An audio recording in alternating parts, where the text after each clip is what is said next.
All right, everybody. We will kick this off. And welcome to Pitch Perfect. It's the first one of 2022. So this is Pitch Perfect number 1 in preparation for micro pitch number 1, which will be held later this month on March 24th, also from 6 to 8 o'clock. And well, this will be, as you heard, it will be recorded. We'll post this to the website so that and send you a copy of the recording so that you can refer back to everything as you're preparing your pitch. I'm used to, as I'm thinking this through, people are joining late, and if I hit go into presentation mode, then I'm going to not see who's joining. So some quick adjusting on the fly here. I could join on my phone and then see people if you make me a co-host. Want me to do that? Yeah, that'd be awesome. So as we get started, my name is Tim Ryan, and I have been involved with Start Peninsula from the very beginning. This is the 10th year that we have done this. We've had a lot of successes as a result of what we've done. This would not be possible if it was not for the financial backing from the localities on the peninsula. So this year, our host location is the city of Hampton, but we're also sponsored by City of Newport News, City of Poquoson, City of Williamsburg, James City County, and York County. So we would not be able to do this without them. So we thank them for all that they do. The genesis of Pitch Perfect was we would have Start Peninsula, and we realized quickly that pitches weren't that great, and so we wanted to come up with a way to help solve that problem. So what we did is we started with Pitch Perfect to teach people how to pitch, and that has worked out really, really well. For those that have not participated in Start Peninsula before, these are things that you're going to need in your business journey for as long as you are seeking and going after your business and participating in entrepreneurship. This is so this isn't anything that's a one-off. This is just something that you're always going to need to do. And you'll see when we jump into the slide deck here that we don't pull any punches. This is just everything that you're going to need to know. You get on your own here? No, because I didn't sign up, so I can't get on. Because I'm here.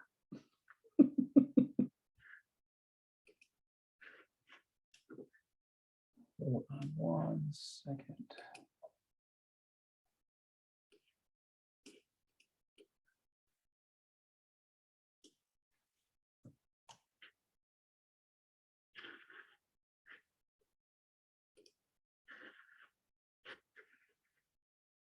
You just introduced yourself, right? Go ahead and introduce. Yeah, you want me to do that for me? Yeah, please. Hey, yeah, so my name is Gary Plaag, and Tim and I have been working for a bunch of years on this. So you'll see me a lot, and usually on the pitch events as well. And so my experience is that I started my business about 24 years ago when there was no help, and people thought you were crazy for being an entrepreneur. So when Tim and I met, it seemed like a great fit because my business that I started is a presentation and communication consulting business where I help people to do presentations, and the pitch thing seemed to fit right in with that. And also I'm driven because I was eager to help people who, because I didn't get any help. And so I'm eager to help people be successful at these things as they move forward. So that's my experience, just a bunch of years doing this business, teaching people how to present things. I taught at George Mason for about 7.5 years, George Mason University in Northern Virginia. And then I taught at William & Mary's Business School for a couple of years in the communications class for in the business school. And I continue to work with people on these types of things. So Tim and I pairing up was a real easy fit. And so I'm eager to help you all. with Tim as we walk through tonight. Please feel free to ask any questions. If you want the secret sauce, we have it, and we can tell you what that is. Just stay on for the whole thing. And it doesn't come at the end. It's kind of woven in throughout the whole session here. So look forward to talking with you all and hearing about what your pitches are going to be. And hopefully some of you this evening will give it a run and let us take a look at it and give you some feedback, and everybody else learns from watching. So I look forward to working with you. Yeah, and with that, so Gary has the communications background. Myself, I've worked with hundreds, if not thousands, of founders for them to get their business started, and been pretty successful along the way. And I judge my success based on the success of the companies that I have worked with. Just today, a Start Peninsula company participant and previous winner, they just announced that they completed their Series A funding, and that is Instant Teams. They were winners back in Williamsburg a few years ago, but they just closed a $13 million Series A. So as I have worked with that many companies, I provide the business side, Gary provides the communication side, and then recently I've also transitioned into the angel investor role, so I can listen to everything and judge everything from the mindset of an investor in terms of the things that I'm looking for. So that will help you along the way as well. So with that, Did you make me a co-host? We can jump in. There you go. I will share my screen.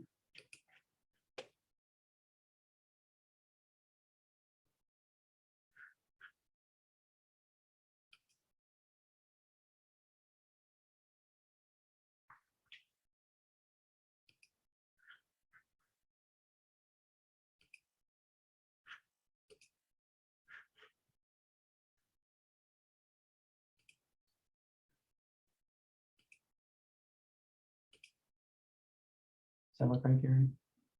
Mm-hmm. Except I can't see that person who's trying to get in. All right, everybody, we'll go ahead and get started. So we're going to talk about the 3-minute pitch. And the way that everything is going to work tonight, in terms of agenda-wise, we're going to go over the elements of the pitch. That will take the first probably 40 minutes or so, if that, depending on the number of questions. If you have questions, feel free to jump in at any time. And then we will give everyone the opportunity to practice their pitch. And then we can provide feedback. Some important things is everyone checks their egos at the door. Everyone is good enough to be here. No one is too good to be here. This is a no judgment zone. We treat everybody fairly and with respect. So we establish that safe environment.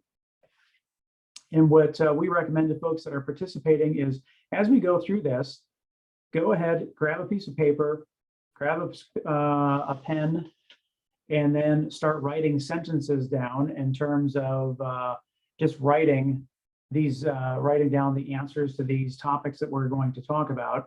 And you'll understand that. So one of the things would be the problem. So the problem I'm solving is, and then you answer that question on the piece of paper. And then when it comes time to practicing your pitch, you have a rough outline of everything that you need to talk about. And then we can massage things from there. So with that said, we're going to go ahead, we'll put 3 minutes on the clock. That is what's going to mirror what's going to happen on March 24th at our micro pitch competition. And we will have a panel of judges. They are going to be watching you on Zoom, just like the television show Shark Tank. And we are going to prepare you so that you don't have this look of defeat before you even get started. So we're going to teach you everything that you need to know to be successful. But in order to do that, we need to break down what those 3 minutes are. So many people are really quick that they want to jump to the end first. So let's break down what those 3 minutes look like, and then you'll quickly see how fast and how much information is trying to be packed into 3 minutes. So first thing you want to do is take your first 10 seconds and have an attention getter. People, they need to have a reason to listen to you. And one thing that, one of the trends that has been happening, Gary, is that, with that attention getter, round out the attention getter with a single sentence in terms of what it is that you do. So that way you can kind of get everybody's head in the game in terms of where you're going. But you'll take that 10 seconds, get your attention, and then you're going to talk about the problem or the opportunity that you are solving. After that, you're going to jump into the solution. Each of those are 50 seconds that you can talk about. And one thing to notice at this point is that we have not mentioned our name at this point, because what we're doing is we're building up the attention. We're getting the dopamine firing. People are in full attention of what it is that you're saying, and then you've given them a reason to listen to and want to know your name. Then you can say who you are and what you do, and continue on with your pitch with your target market. That's another 50 seconds, and then you have your closing, which is 15 seconds. Some people might be thinking about what is in that close. It is what it is that what you need to become successful, and ultimately you're going to want them make more. The big thing to note here is that this is not a pitch to close any particular deal. This is not something that you're going to get funding with. This is just, it's that movie trailer, if you will, that you want to get people to buy that ticket to go see the movie in the theater. You want the judges to buy that ticket and ask you to come back so that you can have that follow-on meeting. In this case, it is that invitation back to the final pitch event in November, so that you can compete for the $5,000 in seed funding and the other prizes. And if I could jump in really Yep. quick, one thing that a lot of people do is they get way in the weeds in the problem and the solution, and they get too in the weeds. You only have 3 minutes. So know that this is a real, just a thumbnail sketch with enough to make people interested, but not the entire 15-minute or 30-minute, how it all works, that kind of thing. So just, if you want us to help you, we're gonna push you to only give us as much as we need to know to be interested, but we may not understand all of it and all the details. And the problem for all of us who are entrepreneurs is that we're so proud of the solution we've created that we want to tell everybody all the nuts and bolts to it. And we just don't have time to do that. So just keep that in mind as we go. It's always better to write down more things, and then we can cut things. So feel free to write things down. Feel free to go into gory details in what you're writing down even tonight, but just know that we're going to cut it so that it's really just enough to get us interested in thinking about what this might be, so that it causes us to ask more questions. Yeah, and we talked about in the beginning that we're not pulling any punches. We're not hiding anything from anybody. This here, what you see is that is the rubric that the judges are looking at. So on their rubric, it says problem and opportunity, solution, the target market. And then the last piece of that rubric is the delivery of the pitch. So those are the 4 things that you are going to be evaluated on. You know everything that you need. Now we master everything. And this, like I said, this is the exact same in business. Anytime that you give a business pitch of any kind, you need to talk about the problem and the opportunity. You need to talk about your solution, and you need to know your market. So this is something that you're going to use over and over and over again. But just one more caution, which we'll cover a little bit later when we get into breaking these things down. One thing is that Tim and I, over the years, we have seen, and we jokingly but sadly acknowledge that many people come into a pitch like this with a really great solution, looking for a problem. And so you want to make sure that you really are solving a problem. It might be a cool solution, but it might be that it's really not a problem for anybody. And so you're just talking about a great solution and no one will be terribly interested besides your family members and people who love you. So just keep that in mind too. What's really the problem and how impactful is that problem so that your solution has a real purpose. Yes, and the other thing that I really, starting this year, we continue to improve the program more and more and more, especially the more that we learn. But so these are the pillars: the problem, solution, and target market. That's one set, one stool, if you will, one three-legged stool. The other three-legged stool that we're pushing people towards, and that you need this is so important. You have to make sure you get this. Everything in your business comes down to the product, your team, and your customers. If you don't have all three of those, you're always going to be at a disadvantage. And you'll see that as we move into those slides. But I am always going to be pushing product, team, and customers. Product, team, and customers. If that is a flywheel that once it gets spinning, you have an amazing product. In order to create that amazing product, you have to have an amazing team. So you have the team building the product, and then that's generating the customers. And the better the product, the happier the customers. Happier the customers, the more revenue you generate. The more revenue that you generate, the better team that you can continue to build, and you can continue to grow your business. So everything starts spinning round and round and round. And but you need to have those three pillars. All right, so things to consider when it comes to, first, we're going to talk about the idea for the innovation of what it is that you're doing. And this really is focusing on the product.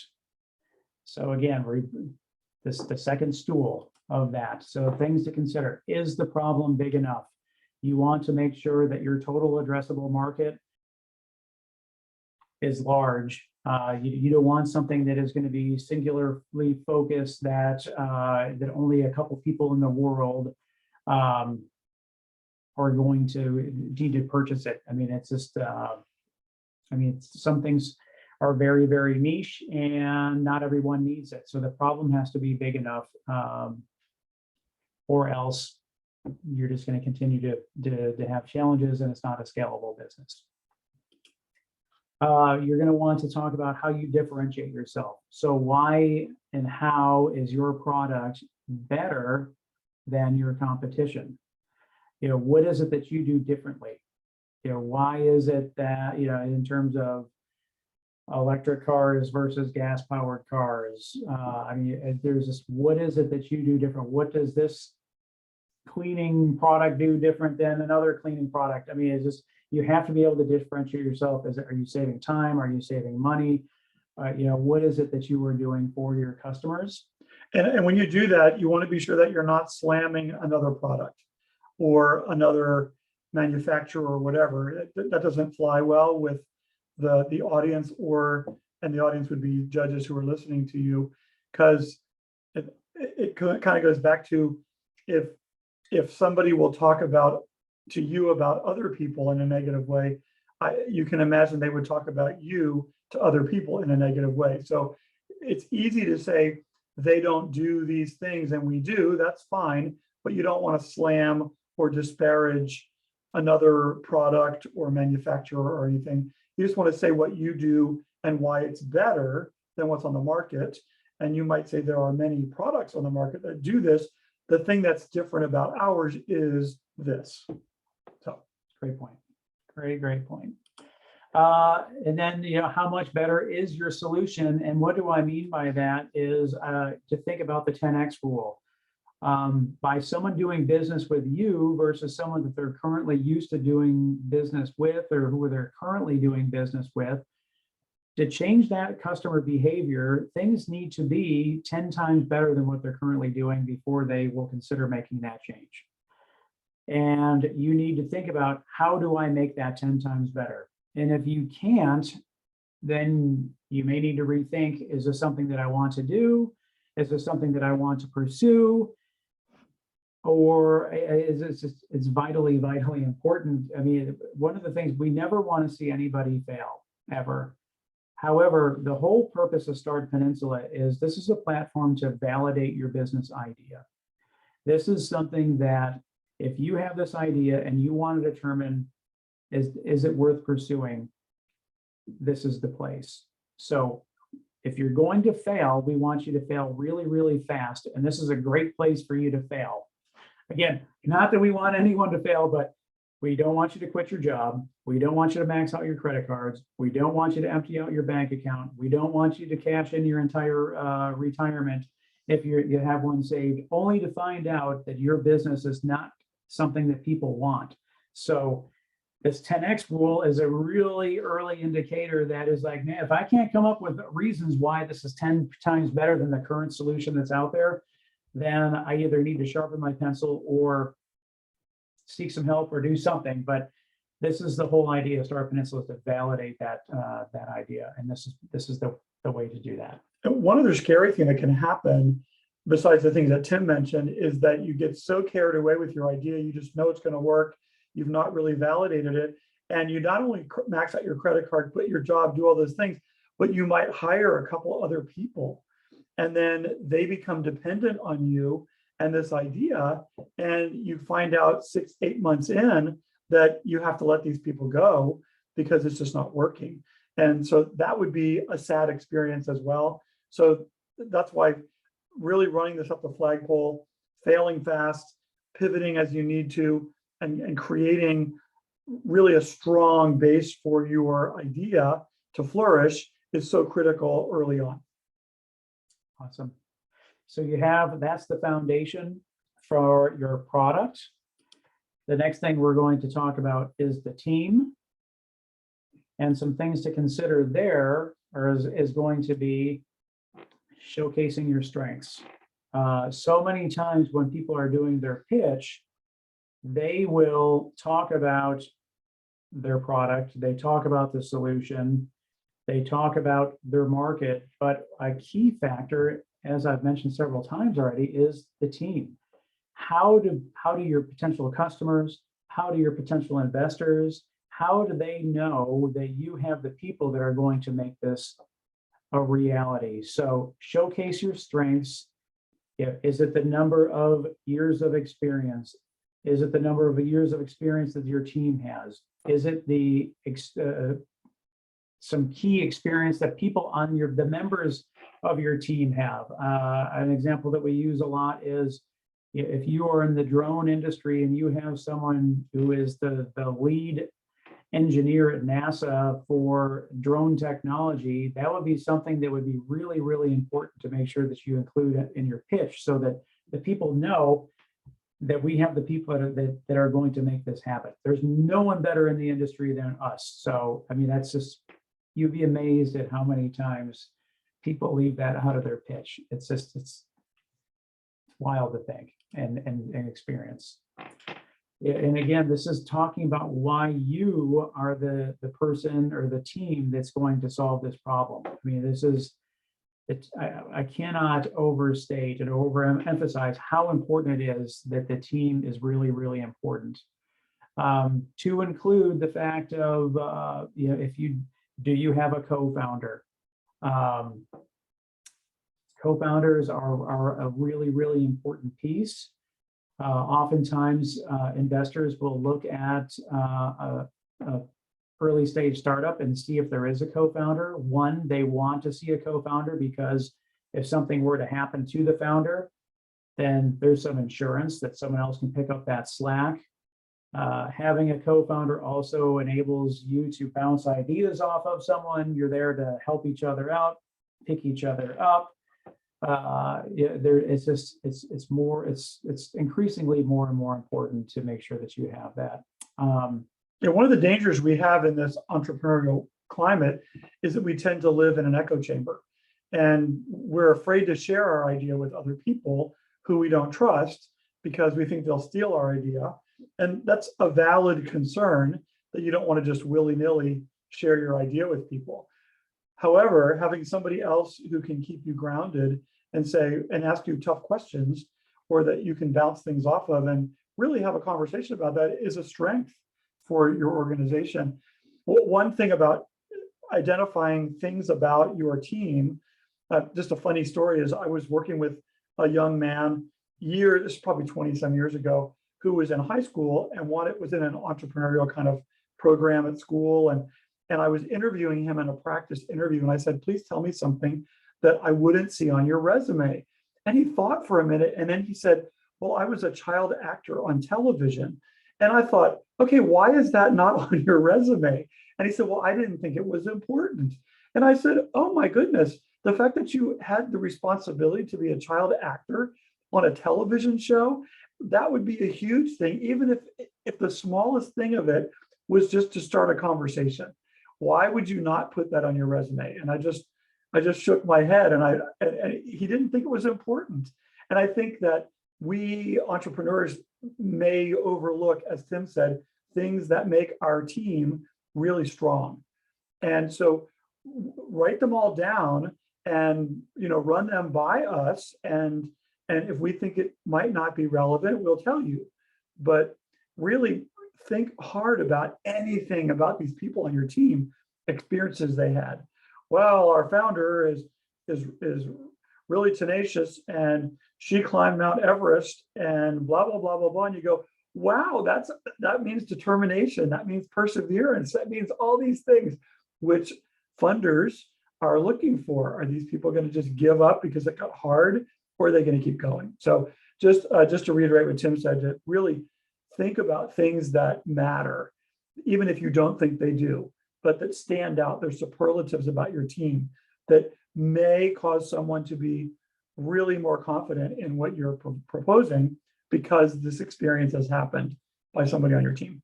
Yeah, and with that, some people right now are probably like, what if I don't have a team? What if it is just me right now? This is a time where during your pitch, you can not necessarily highlight things, but really reframe them in a way of right now, and we're jumping ahead a little bit, but right now we are looking to expand our team. And so having them in this area or that area, but understanding what your weaknesses are and knowing that you need to overcome those weaknesses and having a plan to put those in place so that those weaknesses then become strengths, that is really, really valuable. So if you're looking for a co-founder, or if you're looking for a developer of some kind, that is stuff that people are willing to help you and they want to help you, but if they don't know how they can help you, they're not going to be able to help you. So understanding what you need to build that strong team is equally as important.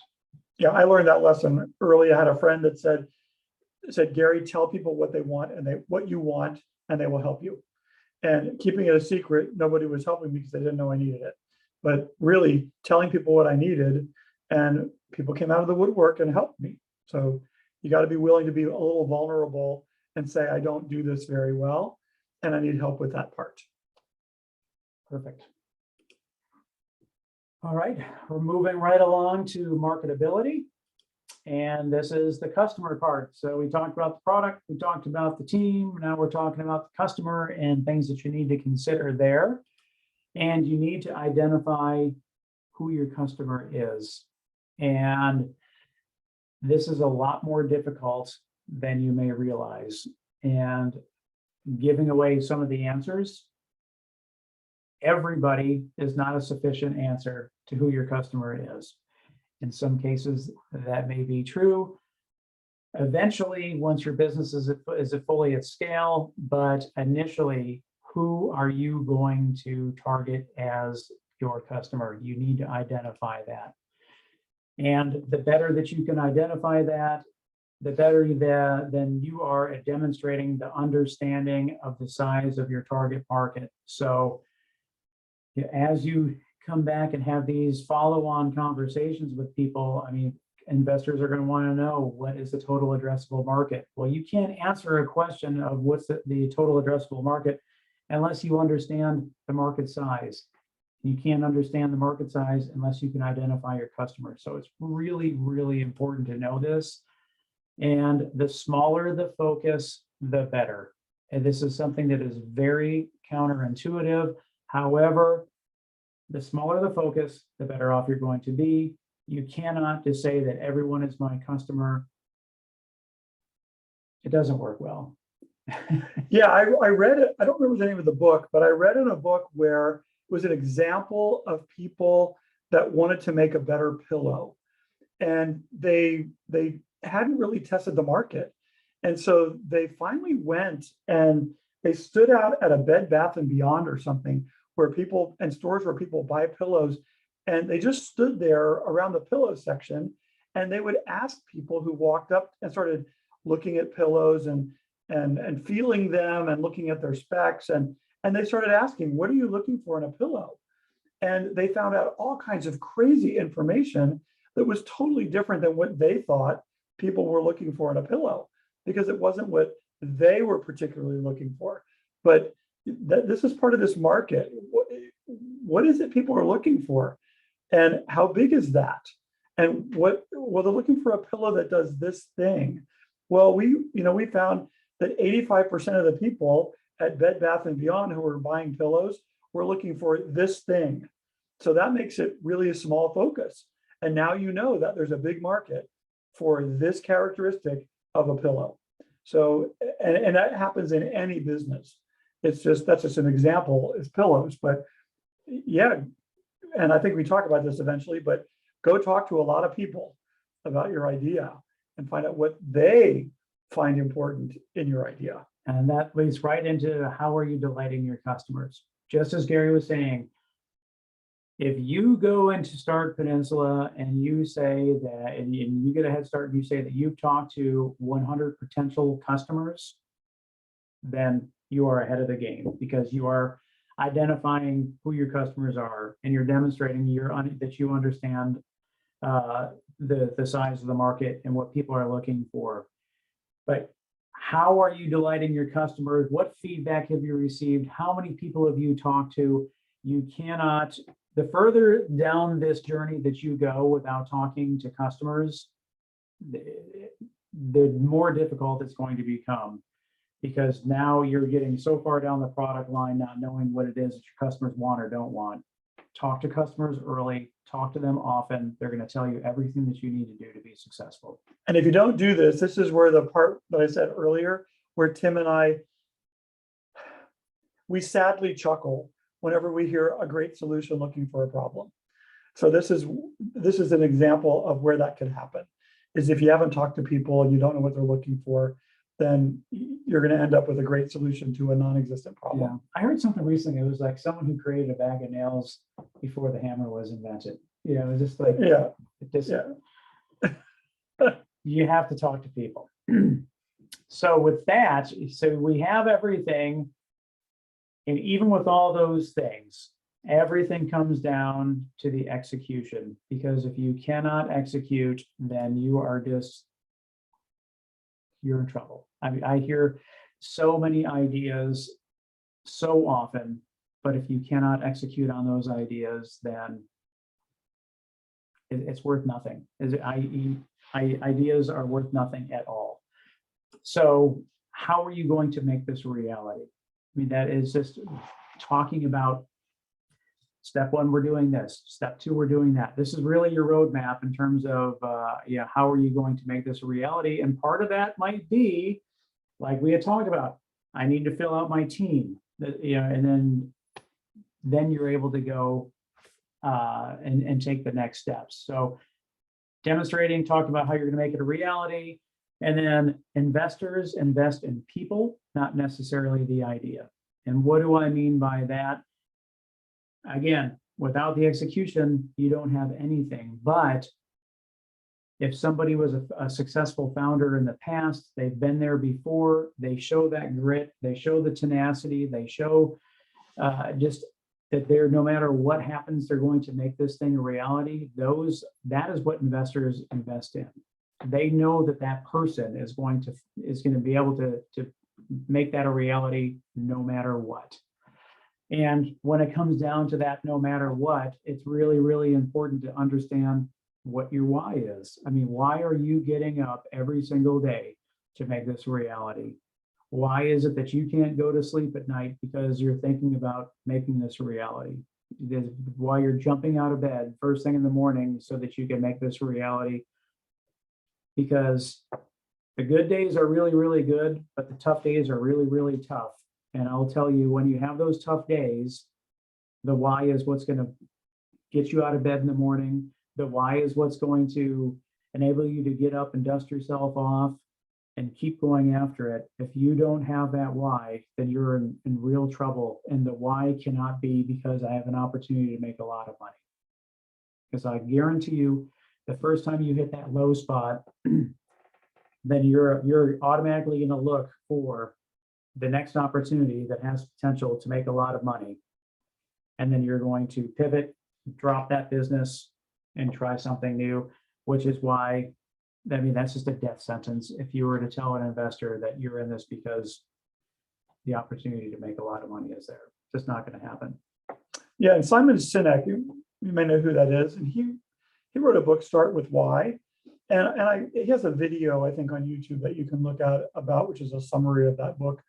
But his idea is that a lot of people want to tell you what they do, and they want to tell you how they do it.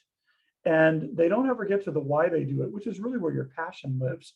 And so he suggests that you really explore what your why is and be able to share that with people, because believe it or not, that's contagious.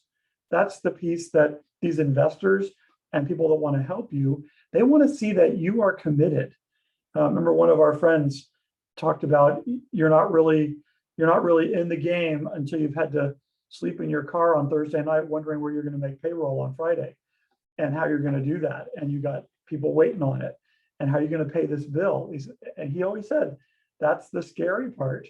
And so that's where your why comes in, because if you're willing to sleep in your car and work on making payroll, then you're in. You're committed, and that's what people want to hear. Are you committed to this, even though the road's going to get rough? 100%. So that's touching on the execution. And just a quick reminder to everybody, this is not saying that you have to touch on every single one of these points to put in your pitch, because as we outlined at the very beginning, 3 minutes goes really, really fast. And if you were to try to touch on every single one of these things, it would be a 15-minute pitch. So everything is you got to look at what is the most impact, what's going to fit, what's going to tell that story. And then now you can quickly see why a 3-minute pitch is really, really difficult and takes a long time to do it. And it's very, very evident at an event like the micro pitch and the final pitch competitions, who has done their homework, so to speak, and who has practiced versus those who haven't, because it's so obvious. Gary and I can tell within the first 15 seconds of someone's pitch how well it's going to go, or if they're even going to say everything within the 3 minutes that they're allotted. All right, moving on to Investibility. This is not necessarily anything that you're going to be evaluated on with your pitch, but this is good information to know. Following a pitch is a question and answer period. This is something that will be in the minds of the judges, and they may ask you this, any one of these questions during that period. But one thing that you have to ask yourself, though, is an investment necessary? And it isn't always the case. There's a couple schools of thoughts. One is I would much rather have 10% of a watermelon than 100% of a grape. So from that standpoint, I would love to seek an investment so that I can have a bigger pie, and I would share that pie with everyone, but it's still a really strong return over something that's really, really small, but not worth anything at all. From that standpoint, an investment is great. On the other hand, if what you're proposing would be a great lifestyle business, and what I mean by a lifestyle business is, hey, this is something that you do, you've got it figured out, you're really good at it, you make enough money to be very comfortable and do the things that you want to do in life, then that's great. Then there's no need for an investment. There's no need to put yourself through the stress, because The analogy that I use is when companies take investment from investors is you've just jumped on a treadmill, you turn the treadmill on to 10, and you start running on this treadmill, and you can't jump off until your business is acquired or you decide to step down. I mean, it's just, you just continue to go, go, go, go, go. So you really have to ask yourself, is an investment necessary? And oftentimes it's not. Or another option is if you can bootstrap, you can self-fund your company as long as you can, then hopefully the value of your business is increasing. And as your business, the value of your business increases, then when you go to seek funding or investment later, then you don't have to give as much as your company away, and your company's worth a lot more so that you can get a lot more investment versus if you were to do it earlier. So just really important things that you need to figure out sooner than later. Why do you need an investment? So this is what I was talking about in terms of a pretty popular question with the judges. Why do you need the investment?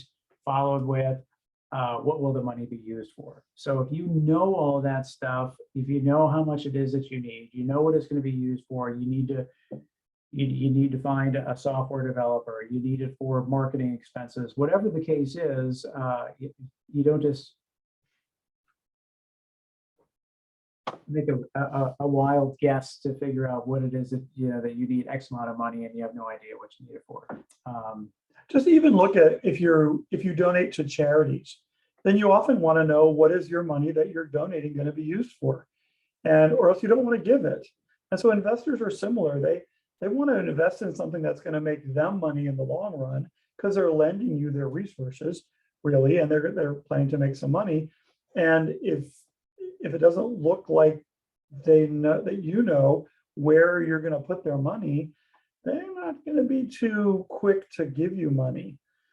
So it's really very similar to if you're, as I said, if you're donating to a charity, you want to make sure how much of that goes to where you want it to go. And if the charity can't tell you, then you're probably not going to give them any money. So. Okay. And then in terms of your basic needs, I mean, you again, this is one of these things where when you're giving your close, if there is time in the closing part of your pitch, some things to consider there is if, and we touched on this already, if you don't share your needs with people, then they don't know how they can help you. It's so important. And that is one of the things that I love so much about the entrepreneurial community. We really, really focus on a give before you get mentality. So people are there, they want to help you. They just need to know how they can help you. And then using vulnerability as a strength and not a weakness. So many people either want to puff up their chest or act like they know everything. The answer is nobody knows everything. I mean, that's just life. And if you use the vulnerability as a strength, again, you'll be amazed at how much people are willing to help you. Coachability is another big aspect of that. Because if you are looking for an investor, if you're looking for a mentor, if you're looking for someone to help you, and if you are not coachable, then very, very difficult.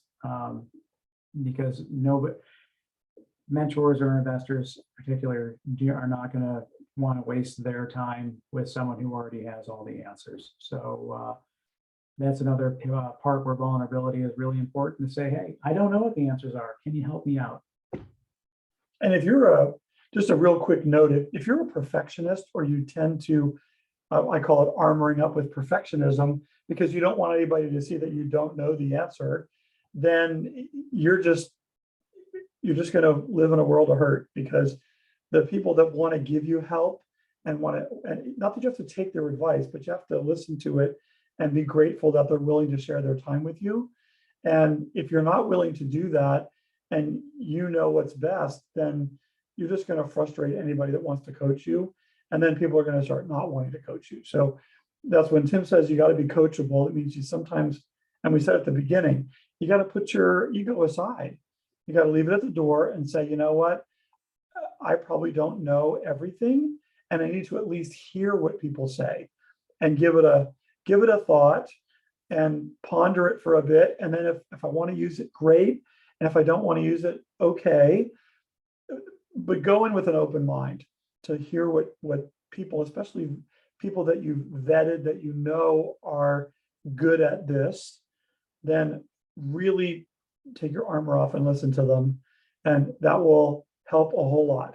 We've worked with people that have come in on the first coachings, and we're very proud of their product, and that's a good thing, or their idea, and they've been not willing to listen to coaching, and they know the best way, and they keep banging into a wall because they won't consider other things. It doesn't happen very often, but I can tell you that we've, in the past 6 or 7 years, have worked with people like that, and it's frustrating for us, and it's particularly frustrating for them. So if you can find it in yourself to take some armor off and just listen and not react with why that won't work, but just really consider it. And you may, in the middle of the night, wake up and say, wow, that's brilliant. I hadn't thought of that.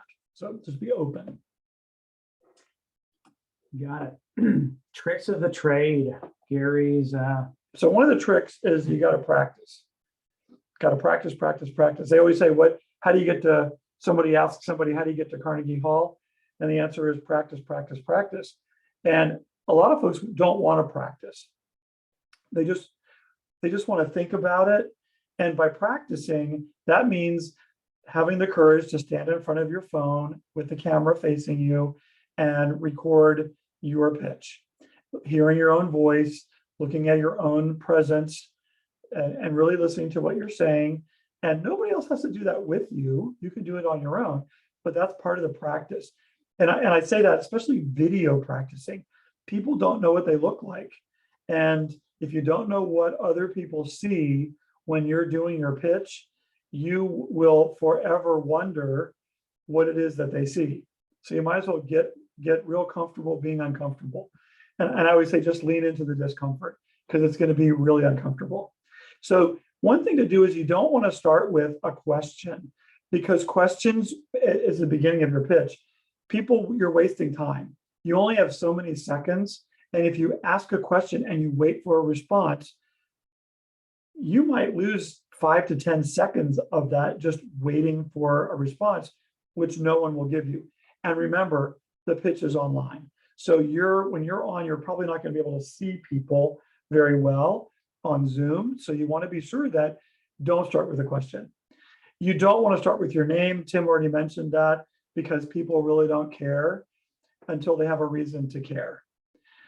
When you're putting your pitch together, you want to delete anything that's irrelevant to your story. It may be good for answering a question later on, but if you have a story, which all of you should have, you want to be sure that all the pieces you're sharing are relevant. And this is both a story and a performance. And I always change my clients' words. They always say, yeah, I got my presentation ready. And I always tell them that it's not a presentation, it's a performance. And it starts when you even get out of your car, if it's a live thing in person, or when you sit down to get onto the Zoom call.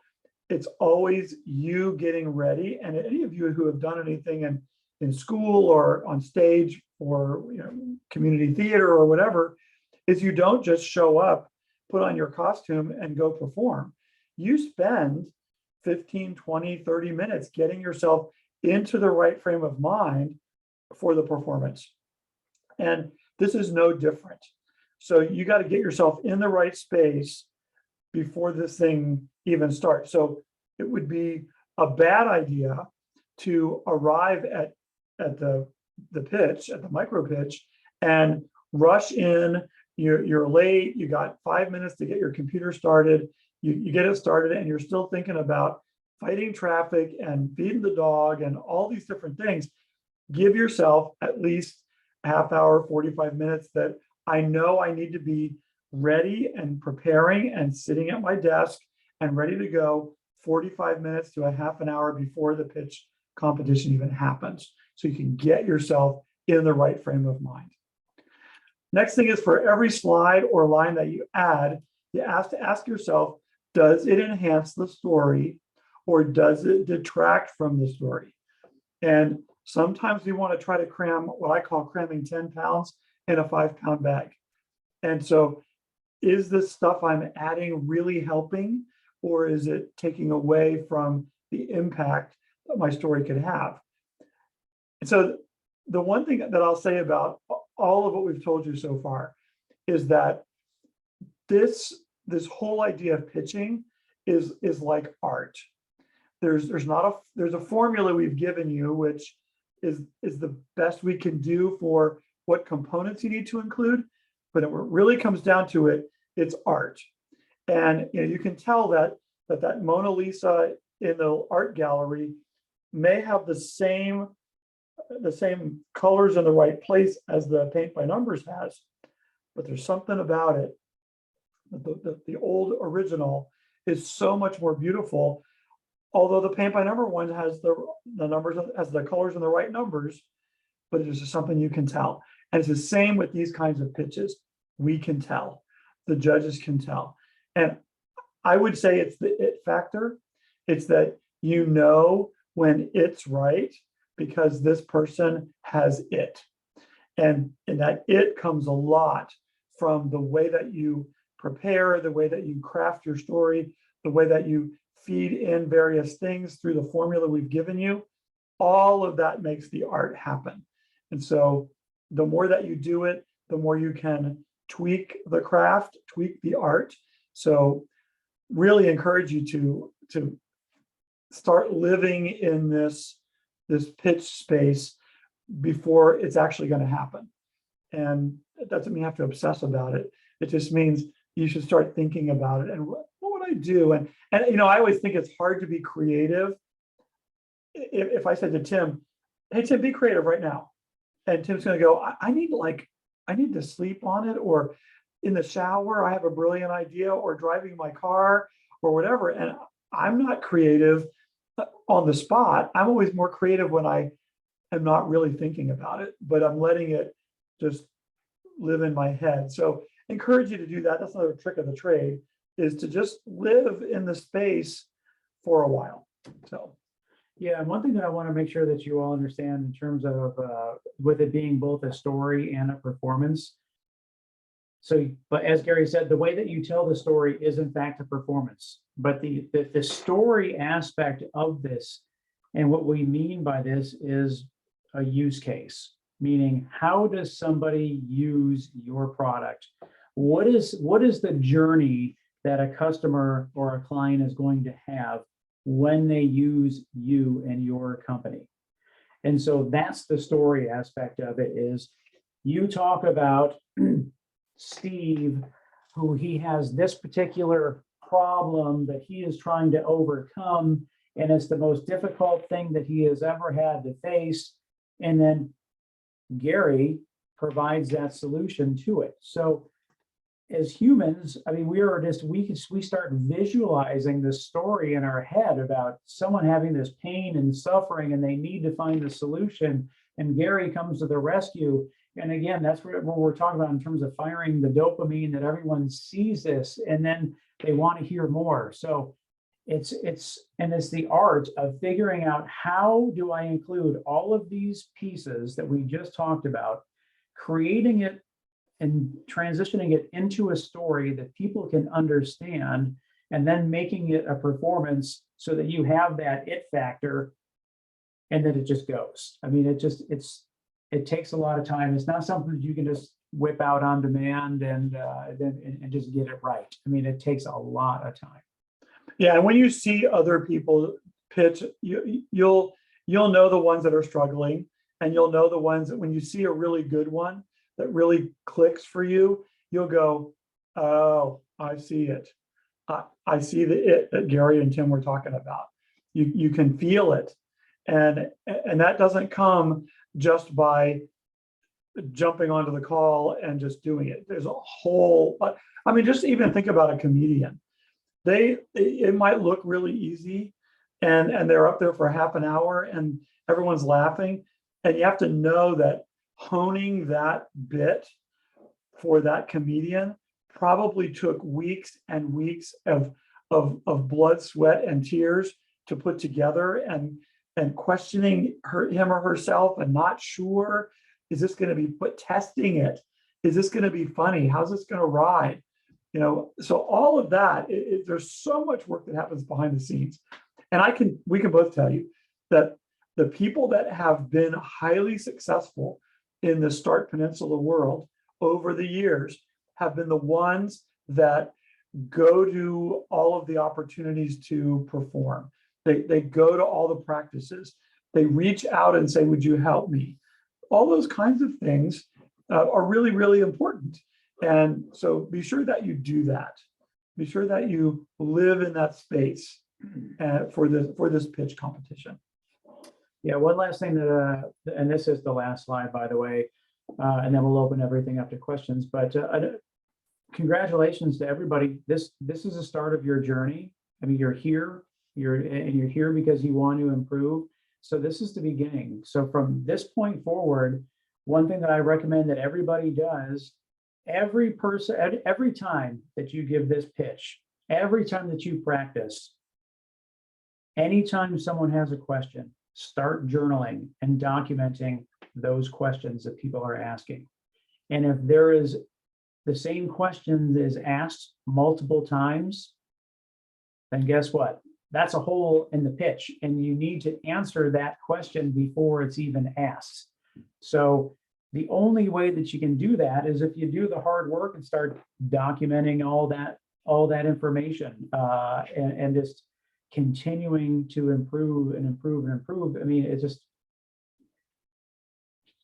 Well, yeah, just to piggyback on that, one of the things that people will do is they have this great idea, they're living it, they're feeling it, it's their baby, nobody else really ever, and if somebody says, or if it feels like to that person that by asking questions, these people are saying my baby's ugly, then the normal reaction is to become defensive. And instead of saying, wow, a complaint is a gift, you know, or a question, a hard question is a gift, because they're actually helping me, because either I haven't explained it well enough, or they don't see the value in it. And that means I need to go work on that. And so instead of being defensive about people asking questions, and instead of jumping to, they're calling my baby ugly and being offended by that, but they're asking you hard questions, embrace the hard questions. Because I can guarantee you at the pitch contest, the judges are going to ask hard questions. I have watched them ask questions and people just get panicked, but not the people who have really looked for hard questions on their own and embrace the ones that people ask, as Tim says, to go, wow, there must be a reason that 16 people asked me the same question. Or 4 people don't understand this thing, it means that I haven't explained it well enough. So just to piggyback on that. Congratulations, everybody. That wraps up the slide deck. There's a way to contact us. If you have any questions, if you want to follow up afterwards, by all means, you're invited to do so. Let me make a suggestion as well. It's you'll probably get a response more quickly and you will surely get a response if you email us. If you put a question or something into a LinkedIn message or a Facebook message or something, we're not always on those social media things 24 hours a day. So you might run into, you may have reached out to us and you didn't get a response. And so just encourage you to really write down our emails. And if you email us, you will get a response. I've just had the problem with some like people I've met, not through Start Peninsula, but just in general, that try to reach out to me on LinkedIn or something, and I'm not on there for some reason, or I didn't see the notification or whatever. So really just email us. That's the safest way to be sure you get a response. Awesome. So with that, definitely happy to open anything up to any questions that people may have. Or if somebody wants to Do their pitch. do their pitch, they can do that as well.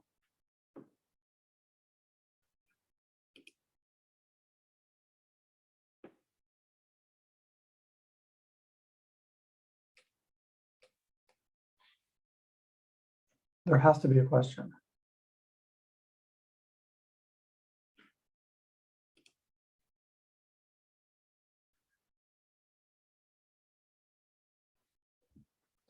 So nobody has a question. Would each of you like to just get on and tell us a little bit about your idea or where you are in your development of things? That would be a cool thing. Question. Oh, okay. I would. Hello, let me turn my video on for you guys. Hey, how are you guys? Hello. Hey, Hey, how are you? good. Thanks for being on. Whew. Thank you so much for all the nuggets. Oh my goodness. Yeah. Is your brain full? What is overload? It's an overload. Well, we recorded this so you could go back and watch it later.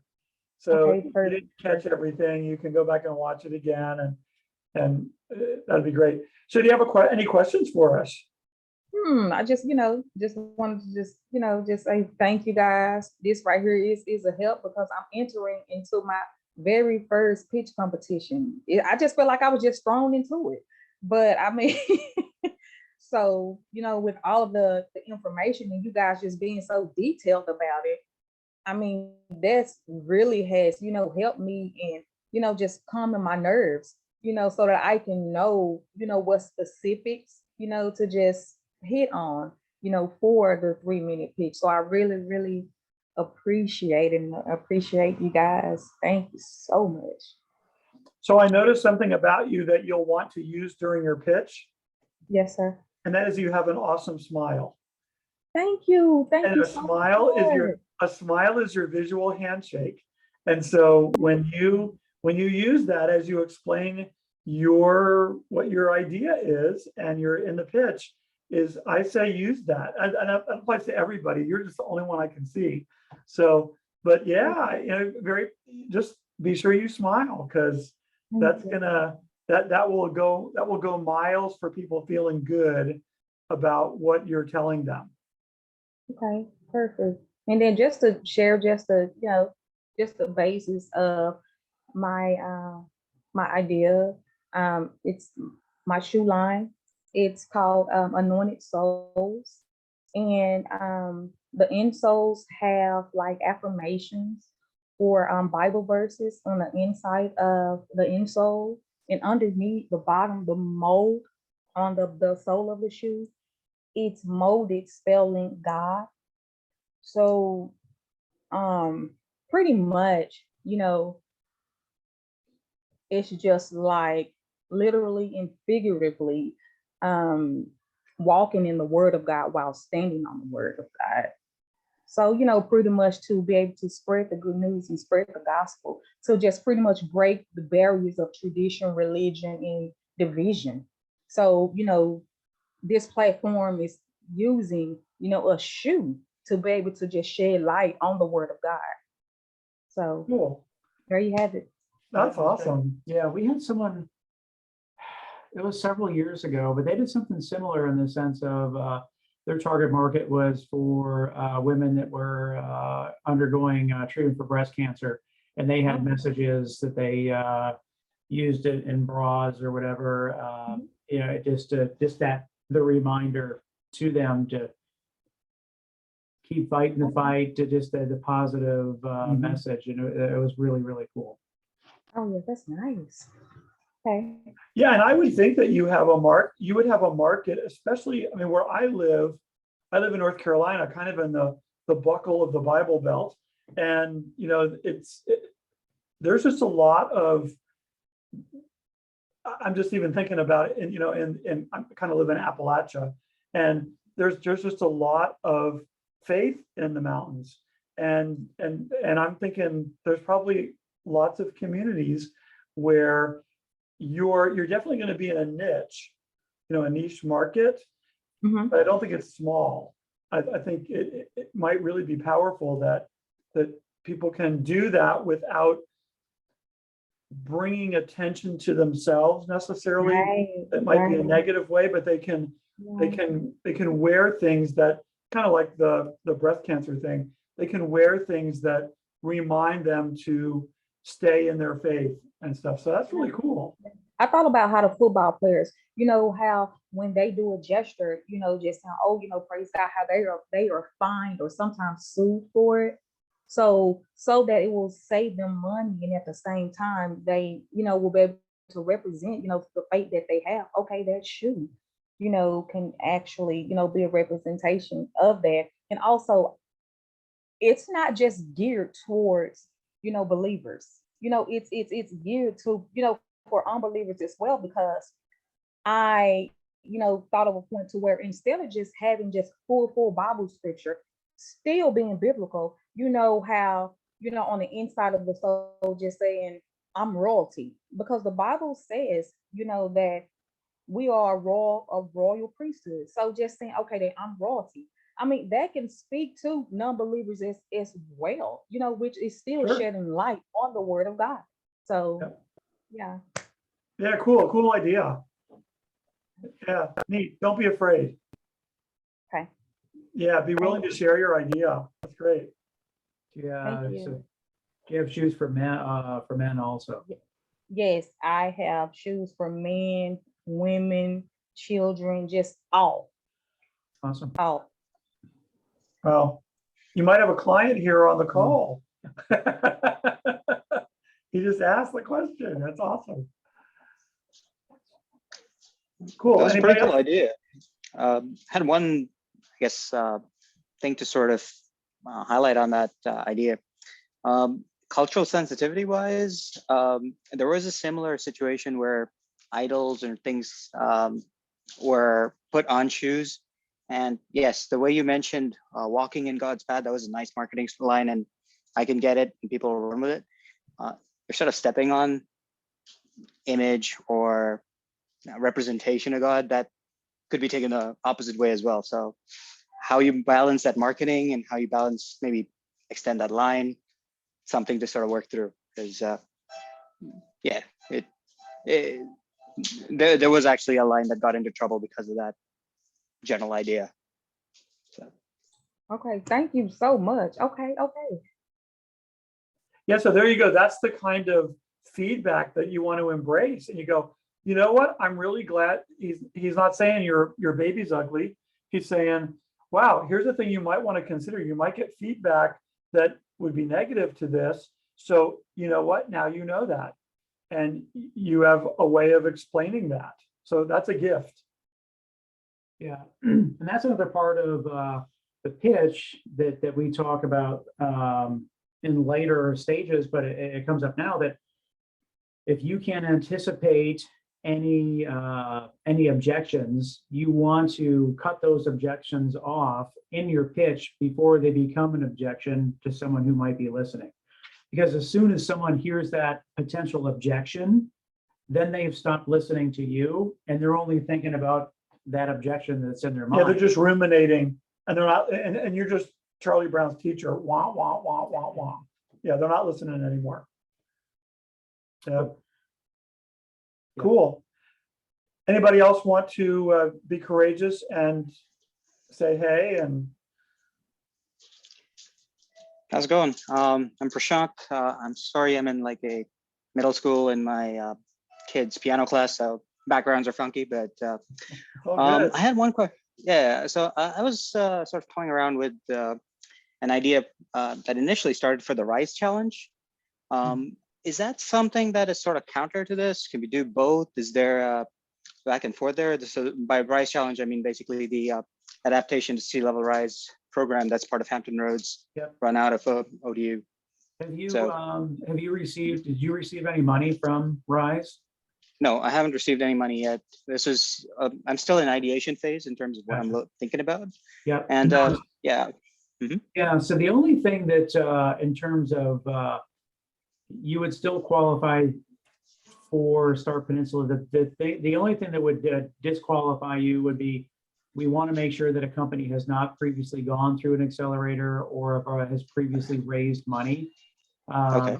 Just because this is still in the idea validation stage, but from the sound of what you just described, that you would be good to go. Okay. And it wouldn't preclude me from in the future applying for RISE No. as a second step kind of thing. Right. Okay. Yeah. And yeah, just sorry. No, we really look at, this is like the on-ramp.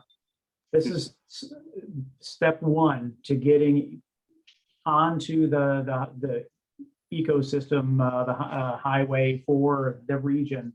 So once your idea is validated, we will specifically go out and seek judges that have accelerator experience, incubator experience, check writing experience. So that way, especially in this area, so that way, like someone like you that participated, that now you're on the radar of those people, so that when you take the next steps, that they're already aware of you. And so this is the on-ramp for that experience. Sounds good. And thank you very much. That was a very insightful way in which you sort of laid out the steps and what to consider. I could try a 30-second pitch if you like, and see how it goes. And I'll start applying some of the feedback that you actually provided. I love it. Yeah. The video, but yeah. So the basic idea is I live a block from the beach, and we've seen these storms come through. We are seeing the sea level rise. It's coming, right? In terms of preparedness, what I found myself doing the last time we had a storm was trying to find bags in which to get sand from the beach and sort of lay it out at the front. And I found my neighbors doing the same thing. So this is there. It is coming. We did have some level of flooding coming through our environment and coming through our house. So the basic idea that I'm trying to work on here is, my background is in the software side of things. I have some background in GIS, and I have some partners who are more focused in GIS. So we have some strength there in terms of building models, building predictive models, seeing where the land is low-lying and so forth. So from a targeting point of view, that's something we're looking at. But the long-run idea is to get flood mitigation techniques in a sort of well-formed, formulated structure that could then be part of a franchise where we provide the technology, we provide the materials and the training as a first cut. And then primarily we'd be looking at people who are already in the landscaping business or already in civil engineering business to sort of have that local knowledge of building out their client portfolio in their specific areas. And using GIS, we can figure out where they should target, whom they should target. Our initial thought is to actually look at commercial developments effectively. So things like strip malls and things like that, you might have a half foot to a foot from your door to the ground. So any event that takes more than 1.5 feet of water, it's water coming into your store, and it's causing damage and it's causing issues. The broader thought is to look at it as a partnership with, say, insurance companies who could provide this as a solution or a loss mitigation device to their clients. So it's almost like, before you have your flood insurance event, we will try to prevent it for you, right? So there are questions around liability. There's questions around what we can do, what's available in the market. There are some ideas that we're working on, that I'm working on or thinking through at least, in terms of how to go about this. But I think for the first cut, we're looking at using what's out there already, and just coming up with that modality of, okay, based on forecast, here's where our group is, here's the level of protection we need, something along those lines, and then deploy it when you need, where you need. So there are some logistical questions around this. There are some availability questions around this. There's a fair bit to actually figure out, but that's the gist of the idea, is like, have a way to proactively manage some of these flood events and have a way to scale it out so that it's not us doing it. We could be a distributor at a residential level. We could be a service provider, but that doesn't let us scale. Something like a franchise model or something along those lines gives us that scale, where we provide a template, and the template can be sort of used far and wide. Cool. No, I think that, I mean, you've got the high level stuff outlined already in terms of you've identified the problem. You touched briefly about the team. You're figuring out who the customer is. You're in the process of developing the solution. So then it's just a matter of just working through those steps and creating that story, which you've already started as well. But you have the elements that are needed in order to have your pitch. So, I mean, climate right now is something that is hot and heavy, and it's a great importance. And there's a lot of people trying to solve this right now. So the timing wise, the market's coming heading in your direction, which is great. Do you have any recommendations for a next best step in terms of if I had one thing to do, focus on, what would you suggest? Yeah, I mean, I guess I would, when you have the opportunity, I mean, like I said, we're going to send out those slides, or we're going to send out the recording, but I would relook at the, I mean, just relooking at just writing out some sentences in terms of the problem is this, because I mean, like we were saying when we broke out the 3 minutes, to have 50 seconds to talk about the problem, I mean, you're talking 4, 5, 6 sentences, I'm guessing. And the same thing about the solution. I mean, you're talking, I used to know, I feel ill prepared. How many words encompasses 3 minutes? It's not a lot of words. So you really got to make sure that you pack in all the information that is needed within that 3 minutes. But by just writing some sentences, the problem is, the solution is, the market is, the team is, and then once you start reading that, and then you think about the story in terms of the use case, and then you just start crafting that, everything will then start to, I mean, it's like a piece of clay, and you're molding that clay into something that turns into art.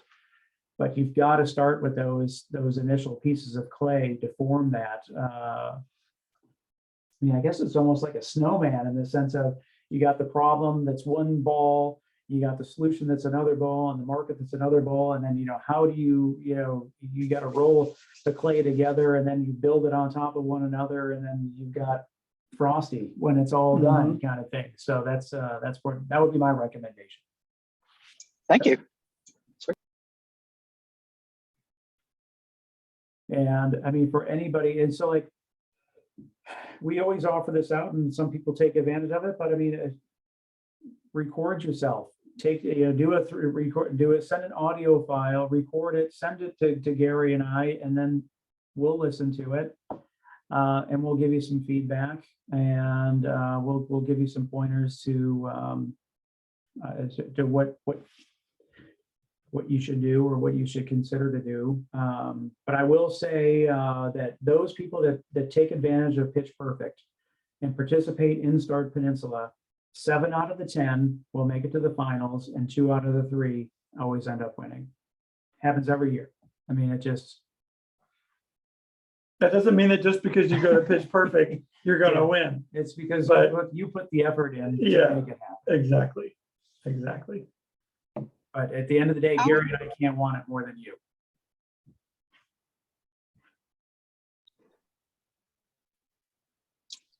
Hello, everyone. Hi. I'm in my car, but I'll turn on my hi. So I'm not going to necessarily give a pitch, but I do kind of want to share my idea. But I've already started the business. It started last year, but it's still in the baby stage. You're not driving, are you?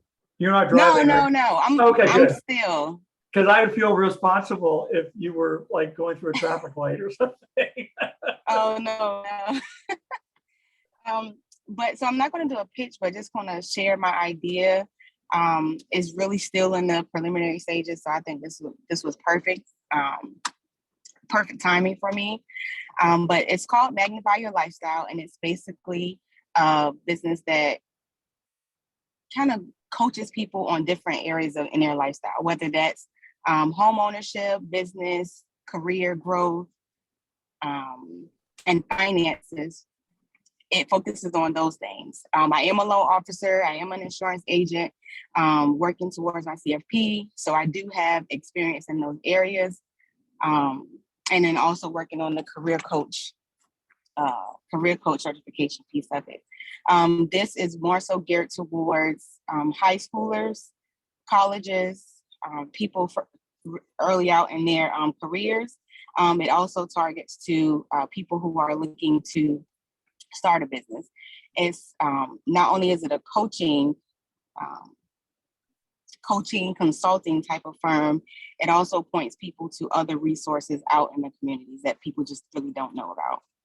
So I'll be reaching out to, the high schools, school board first, but the high schools and the colleges, especially my alma mater, and either working to create a program to provide to students, just kind of still working through the proposal and the approach of when I talk to the different entities.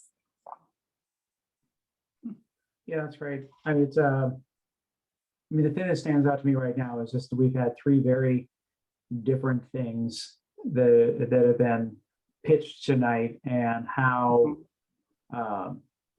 that's what I love about entrepreneurship, is that everybody is solving their own unique problem, and that's awesome. And I mean, it's you go through the same steps in terms of you're in a position that you understand the problem, and that you're developing a set of steps that would be the solution. And you've talked about the target market of who you would address. And I think the big things that I would want to focus on if I were you would be, how do you differentiate yourself from what is currently out there, or what people are currently using, and then determining how, because you're eventually gonna have to figure this out, but determining how you're going to make money.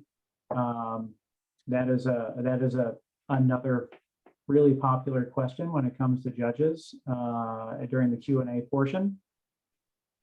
And a lot of people, including myself, that our hearts can tend to be bigger than anything, and that we're just really compassionate people that want to give back. But you do have to figure out how it is that you're going to generate revenue. Right. And I've walked through some of those things. Now, I've looked into different avenues that can potentially be done. I know businesses are wanting things to kind of retain their employees. So it can be a package that could be offered to them, to where there's like I don't know, whether it's a hotline or something where they can reach out and just ask questions if they're in any of those areas that they're looking to improve on. And then with the schools, I know that Paul D Camp, when I was kind of researching, they have something where it's a career coach to talk to the high school. So I know that, and then within the city of Portsmouth, one of the school board members, their approach was financial literacy. So I know presenting a program or something like that to the school boards could be potentially beneficial for the students. And it wouldn't be something that would be no cost associated with it. There would be a cost associated with it. And of course, they would have to figure out the budget. And again, I would have to really come up with something or a curriculum to present to them. But like I said, I'm still kind of working through that piece of it. And it's also offered digital products for individuals who are just looking to get something and they don't really want that hands-on, one-on-one experience. They can do it on their own. Mm-hmm. That's right. But I appreciate that feedback, that Absolutely. I do need to find a way to kind of differentiate myself from some of the other things that are out in the area as well. Awesome. I love it.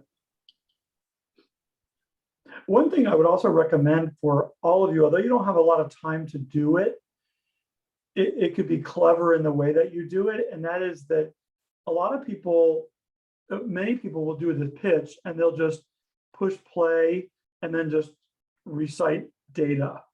And it's really helpful, instead of lecturing people about your idea, is to teach us about your idea.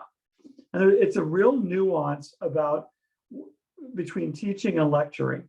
And so, education really sticks with people. Just spewing data at people doesn't. And so would encourage everybody to think about, how do I teach people, and in this case, in 3 minutes, about my idea? And a lot of it's in the delivery that's teaching, not just pushing data at people. So, something to think about. Yep. Another thing too, as you all are doing research, all of the micro pitch competitions from last year are still on the website, and that's by design.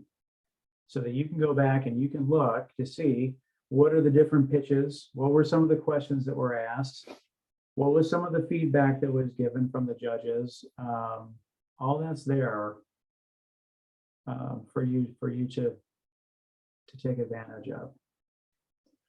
It's the equivalent of when you're in school and somebody in the fraternity or the sorority house has all the old exams from Professor Jones, and you in history, history class or something, and everybody goes through and looks at all those old tests, because that Professor Jones isn't going to create a brand new test every time. So you'll start seeing the questions that tend to be repeated. So by going back and watching the folks, you'll see train wrecks, and you'll see some that are really good. And then you'll see who won, and you'll see why, and you'll see the it factor. So yeah, I would have, make a date with yourself to go watch those things one night, and really identify the things that you like about them and that make you cringe. And there's plenty of both. So. And it's thirdly, it's not left up there to embarrass anybody. No. By any means. It's a learning tool. Yeah. But I would be willing to bet that if you do take the time to listen, that you will be able to tell right away who advances and who doesn't, who went to pitch perfect and who didn't. Some people are just really talented, and they're just meant to be presenters. And they're very charismatic. I think Carl indicated he wanted to give it a try. Are you there, Carl? How's it going, guys? Can you hear me? Just got to turn yourself up a little bit. Am I a little quiet? Can you hear me now? Any better? Yeah, perfect. Before we Cool. start, Carl, so Renetta was asking where she can find the videos. I'll drop the link in chat. Okay, go ahead, Carl. Yeah. Hey, guys. Thanks for sharing all the information today. I appreciate it. And yeah, this was kind of actually, going to be honest, a last minute kind of event for me to attend. I wasn't sure exactly what this specific event was about, but I figured I'd, hop on and, see what I can learn from you guys. Yeah, so I've actually been doing a lot of pitches, actually promoting my company over the last few months here. And I actually have a pitch deck. If that's something you're interested in looking at, I can actually go ahead and do it. That'd be great. Yeah. Are you afraid anybody's going to steal your idea? No, it'd be very hard for you guys to steal it. That's exactly right. We didn't even talk about that, because, and that's one thing to think about, is you got to tell people about your idea, because there's probably not anybody who's going to want to steal it because it takes too much work. Yep. Let me know when you guys can see my screen. Yep. Very good. All right. Yeah, again, I just kind of like to start off before I start off the presentation. By any chance, are either of you into either kind of like vehicles or have any fascination with cars at all? Yes. I am a car person. Yes. What was that? I kind of heard some sound over that. What'd you say? Yeah, I'm a car guy. Yep. Perfect. Cool. So this will actually be right up your alley then. So my name's Carl Wood. I'm actually the founder and CEO of KCI Media 7. My company, we are the creators of a mobile application called AURA, which, as you can see on screen here, stands for Augmented Reality Automotive. So and then go on the next screen here. So I like to start off with the self-discovery, the story of how this even began, right? So as an automotive enthusiast myself, a few pictures of my car and cars on screen here. I'm an automotive enthusiast. I'm a designer. I design cars here in Detroit, and I'm actually just a gearhead where I race cars. I'm everything car related. And in a world of this, aftermarket customization is clearly not something new to me that I've learned at a very young age. And while growing up and developing this technology professionally, I discovered an industry where they use augmented reality technology actually for educational automotive maintenance or demonstrations and things of that such. And it's at then when I got my aha moment is, hey, we can bring this AR technology to car enthusiasts of the world to actually see these aftermarket parts in their vehicle. So the problem is pretty much what I just stated. There is an entire car culture all over the world. It's something that we can relate to on every continent, right? And as many of those individuals, they actually have a passion to modify their cars, right? Simple things, whether it's rims to really complex changes like body kits. The problem has always been there's no easy way of seeing these changes. So right now, the current solution is either you have to know Photoshop, you go on something like TireRack.com where you can see rims with a 2D photo viewer. Some people even go as far as editing their cars and video games and remaking their vehicles to see what it might look like. And then the last option, which is nothing anyone should ever do, you go and ask the internet, whether it be Facebook or Google, to maybe possibly turn into a meme. So what we're doing here on the left is actually a test of what we're building right now. On the right is actually our upcoming user interface for it. But here's an example of what I'm actually talking about, where we use augmented reality. You just point it at your car, and you will actually be able to see a limited amount of products on the vehicle before you buy it. So as the video kind of plays for a second, the steps are really is 1, 2, 3. You open the camera app up, it'll scan the side of your vehicle. You just select whatever product you want to see, and you just watch it change. But now this really takes the mystery out of if something looks good or not. And it's really the really ideal thing about this is that it's personal to your vehicle, because not every one vehicle is the same. Let's go to the next screen here. All right. So, we did some validation testing, on Facebook, running some polls. And, the question was, how do you decide on what car parts look good on your car before you buy them? And as we suspected, about 67% of those people actually responded that they just search through Google. The other remaining 23%, they just go and look for the nearest friend they have that has the same car. And 7% just guess, kind of hoping that it looks good when it arrives. And the remaining 3 just go and ask someone on Facebook. So how does this look like as far as, where do we fit in the line of the product category and the user flow of the pipeline? This all is the existing pipeline is essentially just about what every e-commerce company does right now. Everything from Walmart to any kind of online e-commerce business. Essentially a product, like a manufacturer makes a product. You have people that sell or distribute those products, and they are bought and purchased by the consumer. So if you look here on the right, this is actually our pipeline, where we are kind of sandwiched in the middle as a middleman, where again, we are a platform that actually serves to host these products, where authorized sellers or distributors can actually get to the consumers. So the one big thing that makes us different versus any application, if you go right now and look, is the idea that not only can we use 3D capability, but we have the ability to not only use new type of code language that we develop to see multiple 3D parts at the same time. Now, not even Amazon is able to pull that off. So for anyone that's ever tried to use Amazon's augmented reality features when you're shopping for, say, a dresser, you can only see one thing at a time. You can't change the color of the dresser instantly. You can't change the color of the knobs. That's something not even they have been able to figure out. As far as the rest of our lineup here, we are the only other one, other than one other competitor that uses 3D.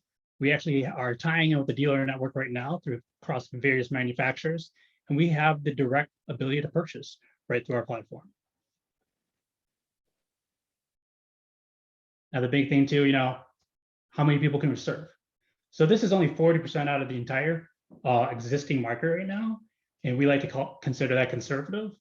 And even at those numbers, we have the ability to actually tap into 3.6 billion users, right? Out of the total, which was about 7.2. So that means in the heavy and lightweight industry, heavy meaning trucks and Jeeps and things of that nature, lightweight, of course, being sports cars, we can actually tap into a $190 billion market. And then just the rim segment by itself is $3.2 billion as is. Now, I like to use the word car enthusiast a lot. That just merely means any individual that loves to do anything with the car and their counterparts. So our go-to-market strategy, how do we plan on actually making this work? So as of right now, my team is finishing up on our AWS pipeline backend right now, which will allow these different manufacturers that we're about to talk to bring their products online and start doing some real world testing. From there, we will be implementing that more modern user interface that I showed you in the video that was on the right hand of the screen, where it's going to be very intuitive for people to navigate, see pre-pictures before they see these objects appear on the screen, and again, be able to purchase them. And then from there, we're going to be doing our standard traditional A/B testing to make sure, what the options that we are designing are the best options.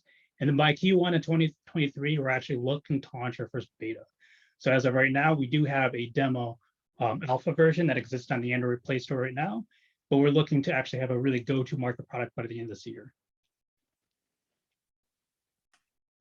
This is actually our team. So I'm Carl again. I'm actually a professional automotive designer, and I do a lot of VR, AR development, as well as traditional just software development. And everyone else in the team ranges from either very seasoned graduates to year veterans in their own industry. And everyone that's actually the guy that's actually leading our campaign, he actually is the venture capitalist director down at Google Miami, and he's helping us kind of shape us up to basically lead this company into the future. So as I always like to say, let's change the world one car at a time. Thanks, guys. Cool. Nice.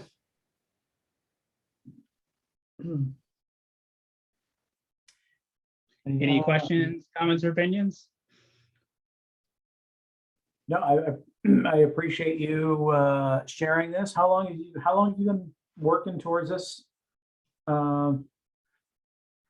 entity? Yeah, so so I founded it at the worst time in the world. I actually founded the company January 1st of 2019. For many of you know, that was 1 month before February when the world closed down to COVID. So that first year was really just trying to navigate, how to start a company with the world kind of going on pause for about a year solid. And then from there it was it was just a matter of, trying to figure out all the due diligence, putting all the systems in place for recruiting people, things like that. And just really getting the idea to obviously bring people on board and partners to convince them this is the next best thing for e-commerce shopping for automotive enthusiasts. Yeah, I wish that. So I think that overall, I think it's. It's a good first start. I wish that had I known that you would have had a full deck, I would have had we would have just timed it just to see where you're at. But I think that if you were to look at what you can do in 3 minutes, then it would force you to tighten things up. I think that probably the first minute or two was a decent intro, but honestly, a lot of it could have been just taken right out, and then just jumped right into what the problem is that, and then go from there. But this is where it is really looking through to see what information adds to the story and what takes away from it, and making sure that you only have the most important things that are in there. If I understood it right, it seemed like the one slide to me was when it talked about it was like direct the how you interface. It looked like a more complex way of saying that you're a B2C or a B2B / B2C type of company. And really be a B2B. Yeah. It's just really a matter of and maybe this particular deck isn't geared towards a 3-minute deck. a 3-minute pitch, but it's just a matter of like, it's really making sure that you are concise with the message that you're trying to portray. Yeah, Was just there a any couple. particular, Go ahead. I was saying, was there any particular slides or any kind of particular, I guess, sections that you would say either confused you or your thoughts slowed down the story? This is just a general. This is a general idea. So in some of the earlier slides, Yeah. you have text, you have full sentences on the slide, and what audiences will do psychologically is they will read and not listen. So don't give them a chance to read if you're going to keep talking. So Yes. just give them a bullet point or something that enhances it, or a picture. I like that you had pictures. That's great. And your demo was fine. So those kinds of things help us see it. The demo probably went on longer than it needed to, but just those slides that have full sentences of text on them, get rid of the text. You tell the audience what you want them to look at and what you want them to pay attention to. But if you write everything on the slide, they're going to read it. Yeah, and that's kind of where I've been trying to find a unique balance between, they say like, if you're not here, can the deck tell itself? How much information can it miss before it starts missing the point on that page? But the deck isn't the presentation. Well, I mean, when like you send it off to someone, so when people are asking me, hey, send me the deck, and I'm not the one talking over it, how much information can miss out of that particular page? Then have 2 different decks. Okay. Have the deck that you send them that explains your story so they can read it, but don't use that deck pixels are cheap, right? So don't use the deck that you would send to somebody when you're not there. If you're going to be there and you're pitching in person or you're pitching on Zoom, then make a whole different deck. Because you are the presentation, you are the performance. The deck just enhances what you're saying. Yeah. Okay. Yeah. Appreciate That'd be it. my biggest thought on it. And then as Tim says, you might, depending on how much time you have, you certainly, I think it went for 6 or 7 minutes. So if you're doing a 3-minute pitch, you're going to have to cut it. But was it 6 or 7 minutes? Really? Yeah, it was long. That's the funny thing is that, Carl, is that that's what everybody says. It's funny because I've actually cut this deck like 10 times, and then like I might have added something thinking maybe now I can fit it in there. Like it used to be a lot longer, like 20. I think right now it's 13 or something. So I'm still kind of surprised it's that long. Yeah, well, see, and that's where in terms of like, I can already envision how your deck would go if I was the person that was doing it. I mean, it's just because what you do is so visual in nature that it's just like, hey man, people are spending, I don't know, $30,000, $40,000 on a car and they want to modify it, but you want to make sure you don't want to have to spend the money on the modification before you determine if it's going to look good or not. So, I mean, so that, the storytelling aspect of it is, meet Carl. Carl just bought this car, but he wants to add modifications, but he doesn't want to spend the money on modifications before he knows if it's going to look good or not. I would like to introduce you to your company, and we solve that problem because we use augmented reality so that you can see what your car is going to look like before you have to make a purchase. So you already talked about the problem and solution right there, and that might have been like 30 seconds. Yeah. So what do you think after that should or shouldn't exist? And so then I would say, like, so here's Carl, he bought his car. He's trying to determine what types of rims that he wants on his car. And using our platform, he can quickly determine what his car is going to look like so that he can come up with a solution. The other thing I would do on some of these, like, again, it goes to the concept of only showing us what you want us to see when you want to talk about it. So when you put this up and you have all 4 boxes already there, I already know what you're going to tell me. Now I'm just waiting to catch up, waiting for you to catch up to what I've already seen. So what you could do that is you could just animate this so that you show us, you say 67% of people do a Google search And then you flash up 23% of people use a friend's car to decide. Oh, yeah, that was 7% actually just my next. guess, and 3% go on Facebook and ask people they don't even know. And so we already got it now, but if you just pop those in, it's almost like the comedian that tells the punchline of the joke before he tells the joke. And then you're like, well, why did you even tell me the joke? Because I already know the punchline. And so That makes sense. Yeah, I just haven't got Yeah. to me. No, I was actually 100% planning on doing that for actually a couple of the slides, just because it is showing things before I really want to talk about them. It's just I haven't been able to get that far. No, and I appreciate you doing this. Yeah, This is really, it's really great. important. This is not knocking you at all. This is super valuable for those that are watching. It's great feedback. That's the slide that I was talking about. There would be, it just, I felt myself trying to follow those arrows more than I was paying attention to you. Whereas if you were like, hey, our product pipeline is we're the classic B2C, B2B, and then you're done and you can move on. Go one more slide. Your chart. On this page, I would have made this an animation too, again, to control what you're looking at. Right. So it really would pop up with one side and then the other. Yeah. Can you go one more slide? So this one, I would do an animation like a red circle on things that you want us to look at as you talk about it. You say we're only one of two that do 3D. And if you circle those two, we get it. And so just whatever you're going to talk about, draw our eye to what you want us to look at while you're talking about it. And so and another thing that since we have the slide up is that you talked about Amazon, and Amazon's not on this slide. And I think that I understand the point that you're trying to make, but as an investor, by you bringing up Amazon, I'm automatically thinking Amazon's got just as much money as God, and if they wanted to fix that problem, that they could just pour a little bit more money into it, and then they're going to fix that problem.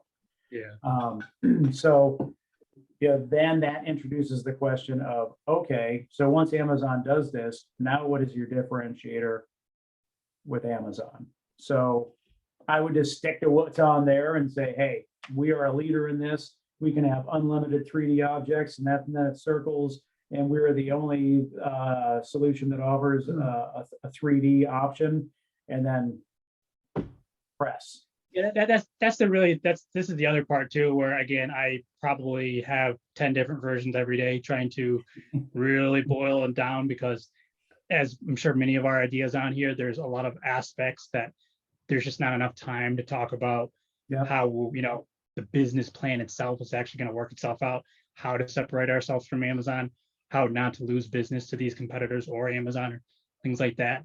And that's something, I'm still kind of struggling, because it's not in this deck, of course, of how to present that, but in a very minimal, presentable way, where again, it's not going to confuse you, which is actually why the last, I think it was the last slide. This slide actually even exists. It didn't used to exist, but people kept asking, wait, where do you guys fit in with the pipeline, right? So I threw this in there, so that question had come up of, how does that work between who buys what from where, right? But now it's clearly kind of confusing. So and that can be, and you can easily cover that by saying, so you might be wondering, how do we fit into the normal pipeline?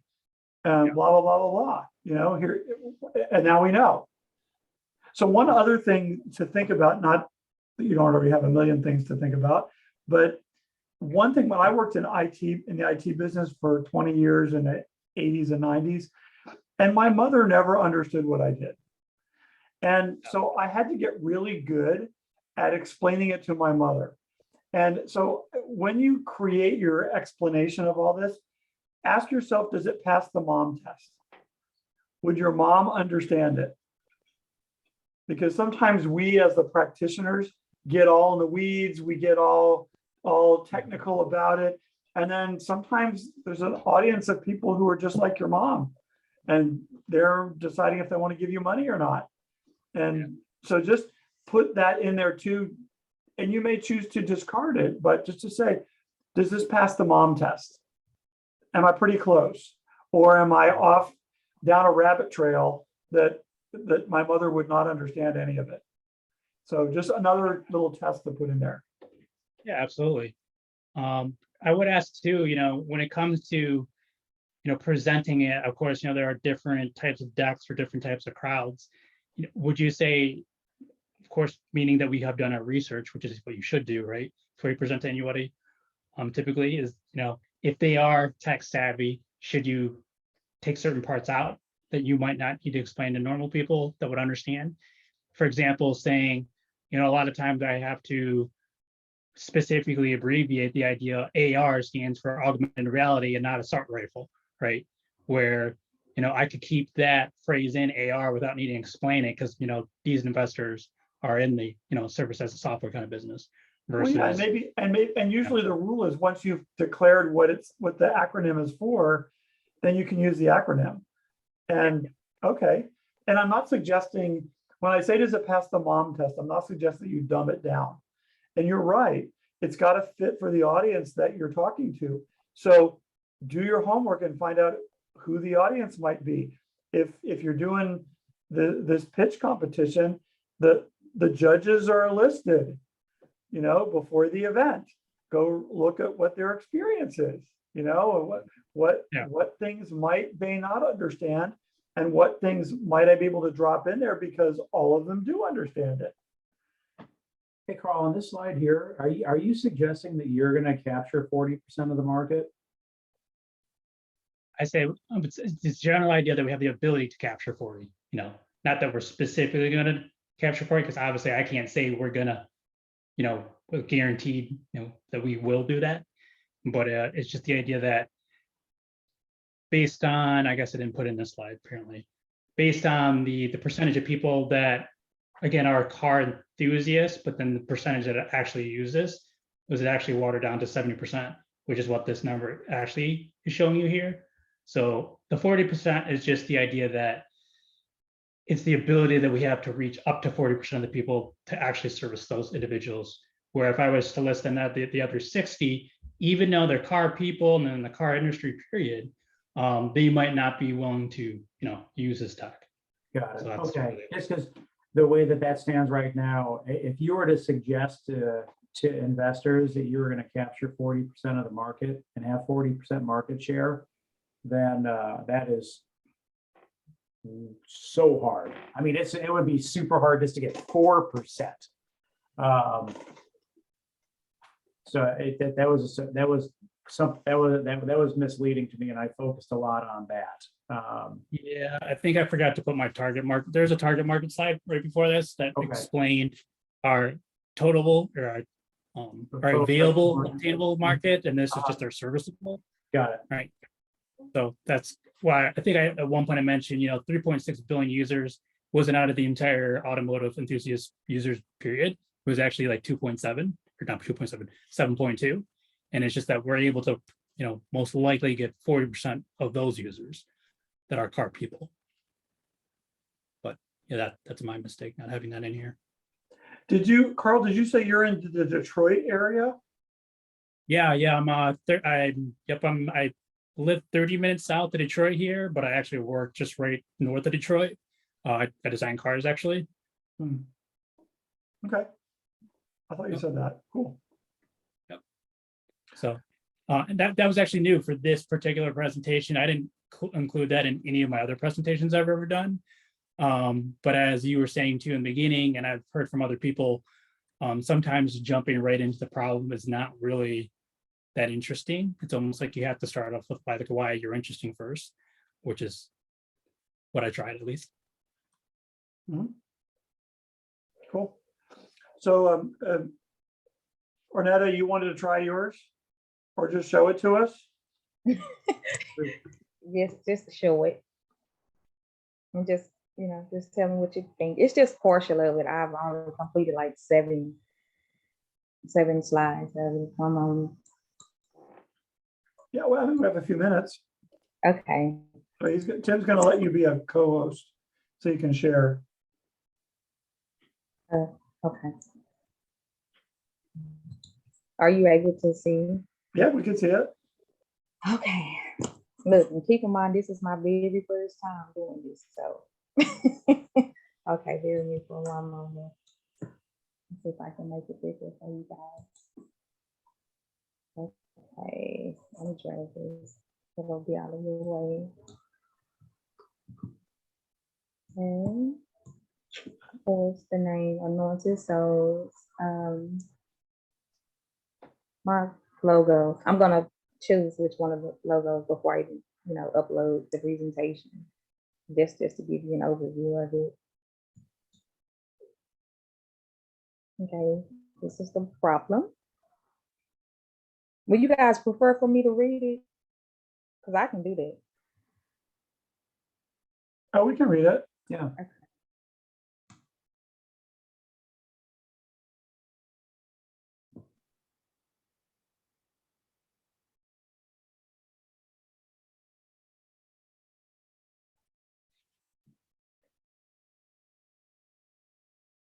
Ready for the next? Uh-huh. Okay. Okay.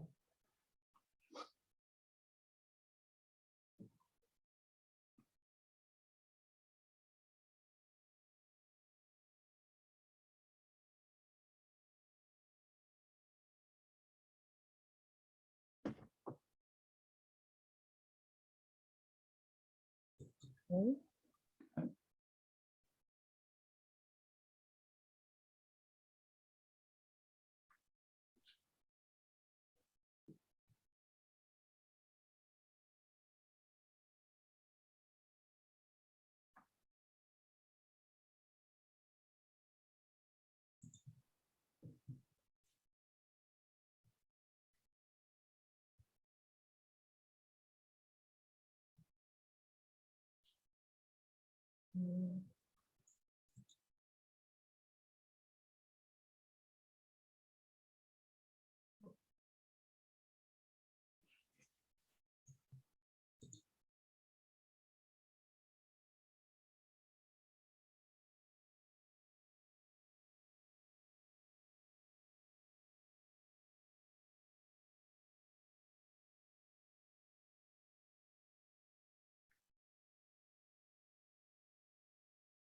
That's the end of it so far. That's all I have so far. Okay, good. Yeah.